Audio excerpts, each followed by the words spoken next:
ಶಕುನಿಗೂ ಇದ್ದಾರೆ ಭಕ್ತರು, ಶಕುನಿಗೂ ಇವೆ ದೇವಸ್ಥಾನಗಳು. ಇಂದಿಗೂ ಗಾಂಧಾರ ದೇಶದಲ್ಲಿವೆ ಶಕುನಿಯ ಪಗಡೆಗಳು. ಶಕುನಿ ಮಹಾಭಾರತದಲ್ಲಿ ಬರೋ ಒಂದು ವಿಚಿತ್ರ ಕ್ಯಾರೆಕ್ಟರ್, ಕುತಂತ್ರಿ, ಚಾಣಾಕ್ಷ.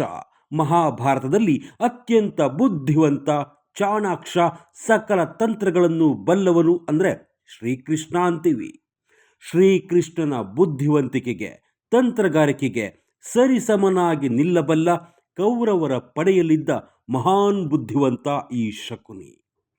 ಈ ಶಕುನಿ ಪಗಡೆ ಆಡೋದ್ರಲ್ಲಿ ಎಂತಹ ಪ್ರವೀಣ ಅಂದರೆ ಈತ ಹೇಳಿದಂತೆ ಪಗಡೆ ದಾಳಗಳು ನಡೀತಿದ್ವಂತೆ, ಗರಗಳು ಶಕುನಿ ಹೇಳಿದಂತೆ ಬೀಳ್ತಾ ಇದ್ವಂತೆ. ಮಹಾಭಾರತದ ಕುರುಕ್ಷೇತ್ರ ನಡೆಯೋಕೆ ದ್ರೌಪದಿ ವಸ್ತ್ರಾಪಹರಣಕ್ಕೆ ಕಾರಣನಾದವನೇ ಈ ಶಕುನಿ. ಅದಕ್ಕೆ ಅವನು ಬಳಸಿಕೊಂಡಿದ್ದ ಅಸ್ತ್ರವೇ ಪಗಡೆಗಳು. ನಿಮಗೆಲ್ಲ ಗೊತ್ತಿರೋ ಹಾಗೆ ಮಹಾಭಾರತದ ಗಾಂಧಾರಿಯ ತಮ್ಮ ಈ ಶಕುನಿ. ಮಹಾಭಾರತದಲ್ಲಿ ಬರು ಮಹಾಶೂರ ಭೀಷ್ಮ ತನ್ನ ತಮ್ಮಂದಿರ ಮಗನಾದ ಧೃತರಾಷ್ಟ್ರನಿಗೆ ಗಾಂಧಾರಿಯನ್ನ ಮದುವೆ ಮಾಡಿಸ್ತಾನೆ.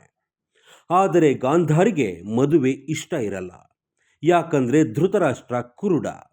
ಒಬ್ಬ ಕುರುಡನನ್ನ ಮದುವೆಯಾಗೋಕೆ ಯಾವ ಹೆಣ್ಣು ಮಗಳು ತಾನೇ ಒಪ್ತಾಳೆ ಅಲ್ವಾ? ಆದರೆ ಭೀಷ್ಮನ ಪರಾಕ್ರಮದ ಬಗ್ಗೆ ಗೊತ್ತಿದ್ದ ಗಾಂಧಾರಿಯ ತಂದೆ ಸುಬಲನಿಗೆ ಆತನ್ನ ಎದುರಿಸಿ ಯುದ್ಧ ಮಾಡೋಕೆ ಧೈರ್ಯ ಇರಲಿಲ್ಲ. ಭೀಷ್ಮನ ಪರಾಕ್ರಮಕ್ಕೆ ಎದುರಾಗಿ ಯುದ್ಧ ಮಾಡಿದ ಸುಬಲನ 100 ಮಕ್ಕಳನ್ನು ಭೀಷ್ಮ ಸೆರೆಮನೆಯಲ್ಲಿ ಕೂಡಿ ಹಾಕ್ತಾನೆ. ಆಗ ಸೆರೆಮನೆಯಲ್ಲಿದ್ದ ತಂದೆ ಸುಬಲ ದೇಹತ್ಯಾಗ ಮಾಡಿ ತನ್ನ ಶರೀರವನ್ನೇ ಪಗಡೆಯ ದಾಳಗಳನ್ನಾಗಿ ಮಾಡಿಕೊಡ್ತಾನೆ. ಆ ದಾಳಗಳೇ ಶಕುನಿಯ ಶಕ್ತಿ. ಇದು ಜಾನಪದ ಕಥೆ, ಶಕುನಿ ಕುಂಟ. ಆದರೆ ಇನ್ನೊಂದು ಜಾನಪದ ಕಥೆಯ ಪ್ರಕಾರ ಶಕುನಿ ತನ್ನ ಕಾಲನ್ನ ತಾನೇ ಮುರಿದುಕೊಳ್ತಾನೆ. ಭೀಷ್ಮ ಮತ್ತು ಕುರುವಂಶದ ಮೇಲಿನ ಸೇಡು ತನ್ನನ್ನು ಯಾವಾಗಲೂ ಕಾಡ್ತಾ ಇರಬೇಕು ಅನ್ನೋ ಕಾರಣಕ್ಕೆ ಹೀಗೆಲ್ಲ ಮಾಡ್ಕೊಳ್ತಾನೆ ಅನ್ನೋದು ಕಥೆ. ಹೀಗೆ ಕೊನೆಗೆ ಜೀವಂತವಾಗಿ ಉಳಿಯೋ ಏಕೈಕ ಸಹೋದರ ಹಸ್ತಿನಾಪುರಕ್ಕೆ ಬರ್ತಾನೆ. ಅಲ್ಲಿ ಕೌರವರ ಸೋದರ ಮಾವನಾಗಿ ಬದುಕೋಕೆ ಶುರು ಮಾಡ್ತಾನೆ.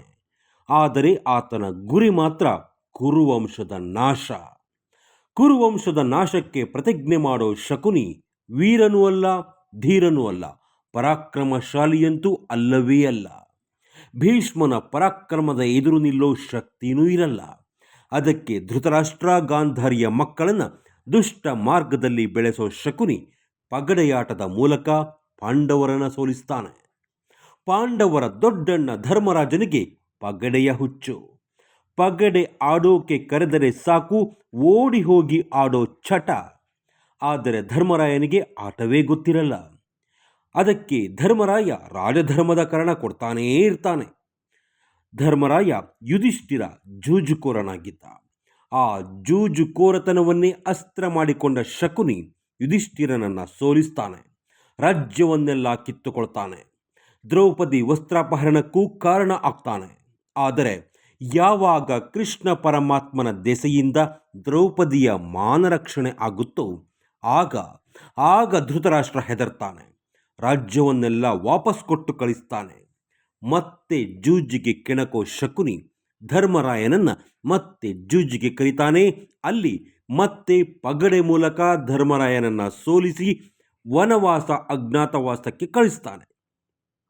ಆಮೇಲೆ ಕುರುಕ್ಷೇತ್ರ ಯುದ್ಧ ನಡೆಯುತ್ತೆ. ಇಲ್ಲಿ ಒಂದು ವಿಶೇಷ ಏನಂದರೆ ಶಕುನಿಯ ತಂದೆ ಸುಬಲ ತನ್ನ ಕಾಲು ಮತ್ತು ಬೆನ್ನಿನ ಮೂಳೆಯಿಂದ ಪಗಡೆಯ ದಾಳ ಮಾಡಿರ್ತಾನೆ.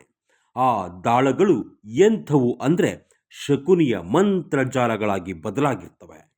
ಸಾಯುವಾಗ ತನ್ನ ಕಾಲಿನ ಮೂಳೆಗಳಿಂದ ಪಗಡೆ ದಾಳ ಮಾಡುವಂತೆ ಹೇಳಿಯೇ ಸತ್ತಿರ್ತಾನೆ. ಆ ಪಗಡೆ ದಾಳಗಳಲ್ಲಿ ಸುಲಭನ ದ್ವೇಷ, ಮಂತ್ರಶಕ್ತಿ ಎಲ್ಲ ಇರುತ್ತೆ.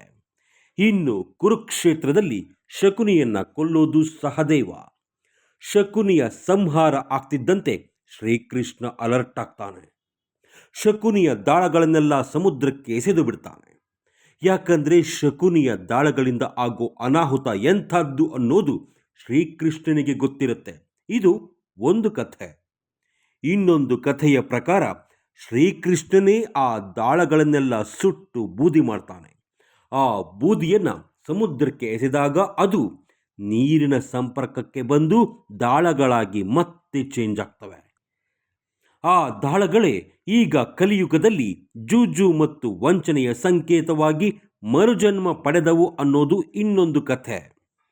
ಆದರೆ ವೀಕ್ಷಕರೇ, ಈ ದಾಳಗಳನ್ನು ಗಾಂಧಾರ ಪ್ರದೇಶದಲ್ಲಿ, ಅಂದರೆ ಈಗಿನ ಪಾಕಿಸ್ತಾನ, ಅಫ್ಘಾನಿಸ್ತಾನ, ಅಲ್ಲಿ ಮೆಟ್ರೋಪಾಲಿಟನ್ ಮ್ಯೂಸಿಯಂ ಆರ್ಟ್ ಅಂತ ಒಂದು ಮ್ಯೂಸಿಯಂ ಇದೆ. ನಿಮಗೆಲ್ಲ ತಕ್ಷಶಿಲೆ ಬಗ್ಗೆ ಗೊತ್ತಿರಬಹುದು. ಅದು ಗಾಂಧಾರ ರಾಜ್ಯದ ರಾಜಧಾನಿಯಾಗಿದ್ದ ನಗರ. ಆ ತಕ್ಷಶಿಲೆ ಈಗ ಪಾಕಿಸ್ತಾನದ ಪಂಜಾಬ್ ಪ್ರಾಂತ್ಯದಲ್ಲಿದೆ. ಹರಪ್ಪ ಮತ್ತು ಮಹೇಂಜದಾರೋ ನಾಗರಿಕತೆಯ ಉತ್ಖನನ ನಡೀತಲ್ಲ, ಅಲ್ಲೇ ನಡೆದದ್ದು. ಅಲ್ಲಿ ಸುಮಾರು 4000 ವರ್ಷಗಳಷ್ಟು ಹಳೆಯ ಪಗಡೆಯ ದಾಳಗಳು ಸಿಕ್ಕಿದ್ವಂತೆ. ಇವುಗಳನ್ನು ಪಾಕಿಸ್ತಾನದ ಲಾಹೋರ್ ಮ್ಯೂಸಿಯಂ ಮತ್ತು ನ್ಯಾಷನಲ್ ಮ್ಯೂಸಿಯಂನಲ್ಲಿ ಇಟ್ಟಿದ್ದಾರೆ. ಅವು ಶಕುನಿ ಬಳಸ್ತಾ ಇದ್ದ ಪಗಡೆಗಳು ಅನ್ನೋದು ಒಂದು ನಂಬಿಕೆ. ಇಲ್ಲಿ ಸಿಕ್ಕ ಒಂದಿಷ್ಟು ಪಗಡೆ ಇತ್ಯಾದಿ ಪಳೆಯುಳಿಕೆಗಳನ್ನು ಅಮೆರಿಕದ ಮ್ಯೂಸಿಯಂನಲ್ಲಿಯೂ ಇಟ್ಟಿದ್ದಾರೆ. ಆ ಮ್ಯೂಸಿಯಂನ ಹೆಸರು ಕೂಡ ಮೆಟ್ರೋಪಾಲಿಟನ್ ಮ್ಯೂಸಿಯಂ ಆರ್ಟ್. ಅದು ನ್ಯೂಯಾರ್ಕ್ನಲ್ಲಿದೆ. ಶಕುನಿಯ ಪಗಡೆಯ ದಾಳಗಳಿಂದ ಒಳ್ಳೆಯದಾಗಲ್ಲ ಅನ್ನೋದು ಶ್ರೀಕೃಷ್ಣನಿಗೆ ಗೊತ್ತಿತ್ತು. ಶಕುನಿಯ ಆ ಪಗಡೆಗಳಿಂದ ಯಾರಿಗೂ ಒಳ್ಳೆಯದಾಗಲ್ಲ, ಆ ಪಗಡೆಗಳಿದ್ದ ಜಾಗದಲ್ಲಿ ನೆಮ್ಮದಿ ಇರೋದಿಲ್ಲ ಅನ್ನೋದು ನಂಬಿಕೆ ಅಲ್ಲ, ವಾಸ್ತವವೇ ಆಗಿದೆ. ಯಾಕಂದರೆ ಈಗ ಶಕುನಿಯ ಆ ಮೋಸದ ಮಂತ್ರದ ಪಗಡೆಗಳಿದ್ದ ಪಾಕಿಸ್ತಾನ, ಅಫ್ಘಾನಿಸ್ತಾನ ಎರಡೂ ದೇಶಗಳಲ್ಲಿ ನೆಮ್ಮದಿ ಇಲ್ಲ. ಈಗಿನ ಪರಿಸ್ಥಿತಿ ನೋಡಿದರೆ ಅವೇ ಶಕುನಿಯ ಪಗಡೆಗಳು ಇರಬಹುದಾ ಅನ್ನಿಸೋದು ಸುಳ್ಳಲ್ಲ. ಯಾಕಂದರೆ ಮಹಾಭಾರತದ ಇನ್ನೊಂದು ಉಪಕಥೆಯ ಪ್ರಕಾರ ಶಕುನಿಯ ಸಂಹಾರದ ನಂತರ ಅಳಿದು ಉಳಿದಿದ್ದ ಗಾಂಧಾರ ದೇಶದ ಸೈನಿಕರು ಶಕುನಿಯ ಪಗಡೆಗಳನ್ನು ಕೂಡ ತಮ್ಮೊಂದಿಗೆ ಗಾಂಧಾರಕ್ಕೆ ತೆಗೆದುಕೊಂಡು ಹೋಗ್ತಾರೆ. ಶಕುನಿಯ ಪಗಡೆಗಳಿಂದ ತಾವೂ ಜೂಜಾಡಿ ಶ್ರೀಮಂತರಾಗಬಹುದು ಅನ್ನೋ ಆಸೆ ಇರುತ್ತೆ.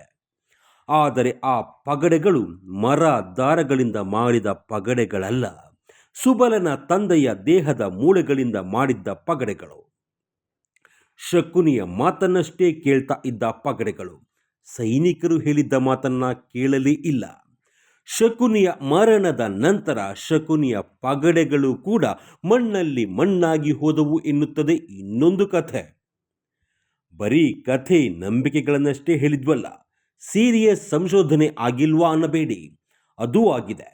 ಆದರೆ ಸಂಶೋಧಕರು, ಸಂಶೋಧನಾಕಾರರ ಪ್ರಕಾರ ಶಕುನಿ ಹತ್ತಿರ ಇದ್ದದ್ದು ಭ್ರಮೆಯ ಪಗಡೆಗಳು, ದಾಳಗಳು ವಾಸ್ತವವಾಗಿ ಇರಲೇ ಇಲ್ಲ ಅಂತಾರೆ. ಸ್ಪೆಷಲ್ ಯು ವೀಕ್ಷಕರೇ, ಅದನ್ನೆಲ್ಲ ಸೈಡಿಗೆ ಇಡಿ. ಶಕುನಿಗೆ ದೇವಸ್ಥಾನಗಳಿವೆ ಅನ್ನೋದು ಗೊತ್ತಾ? ಕೇರಳದ ಕೊಲ್ಲಂ ಜಿಲ್ಲೆಯಲ್ಲಿ ಪವಿತ್ರೇಶ್ವರಂ ಅಂತ ಒಂದು ಜಾಗ ಇದೆ. ಅಲ್ಲಿ ಶಕುನಿಗಾಗಿಯೇ ಮೀಸಲಾದ ಮಲನಾಡ ಮಲದೇವ ಶಕುನಿ ದೇವಸ್ಥಾನ ಇದೆ. ಇಲ್ಲಿ ಶಕುನಿಯನ್ನ ದೇವತೆ ರೀತಿ ಪೂಜೆ ಮಾಡ್ತಾರೆ. ಹಂಗಂತ ಇಲ್ಲಿ ಶಕುನಿಯ ವಿಗ್ರಹ ಇಲ್ಲ. ಶಕುನಿ ಶಿವಲಿಂಗವನ್ನ ಪೂಜೆ ಮಾಡಿದ್ದಂತೆ. ಹೋಗಲಿ, ಶಿವಲಿಂಗ ಆದರೂ ಇದೆಯಾ ಅಂತ ಅಂದರೆ ಅದು ಇಲ್ಲ. ಒಂದು ಕಪ್ಪು ಗ್ರಾನೈಟ್ ಶಿಲೆಯನ್ನೇ ಶಕುನಿ ಪೂಜೆ ಮಾಡಿದ್ದ ಶಿವಲಿಂಗ ಅಂತ ಪೂಜೆ ಮಾಡ್ತಾರೆ. ಇಲ್ಲಿ ಶಕುನಿಗೆ ಎಳನೀರು ಮತ್ತು ಮದ್ಯವನ್ನು ನೈವೇದ್ಯವಾಗಿ ಅರ್ಪಿಸ್ತಾರೆ. ಇಲ್ಲಿ ದುರ್ಯೋಧನ ಕೊಳ ಅಂತಾನೂ ಇದೆ. ಕರ್ನಾಟಕದ ಮಟ್ಟಿಗೆ ಚಿಕ್ಕಮಗಳೂರಿನಲ್ಲಿ ಸಕ್ರೆಪಟ್ಟಣ ಗೊತ್ತಲ್ಲ, ಅಲ್ಲಿ ಒಂದು ರಂಗನಾಥ ಸ್ವಾಮಿ ದೇವಸ್ಥಾನ ಇದೆ. ಅದನ್ನು ಶಕುನಿ ರಂಗನಾಥ ಸ್ವಾಮಿ ಅಂತ ಕರೀತಾರೆ. ಆದರೆ ಶಕುನಿ ರಂಗನಾಥ ಸ್ವಾಮಿಗೂ ಮಹಾಭಾರತದ ಶಕುನಿ ಪಾತ್ರಕ್ಕೂ ಒಂದು ಸಂಬಂಧ ಇದೆ ಅನ್ನೋದಕ್ಕೆ ಯಾವುದೇ ಸಾಕ್ಷಿ ಇತಿಹಾಸ ಇಲ್ಲ.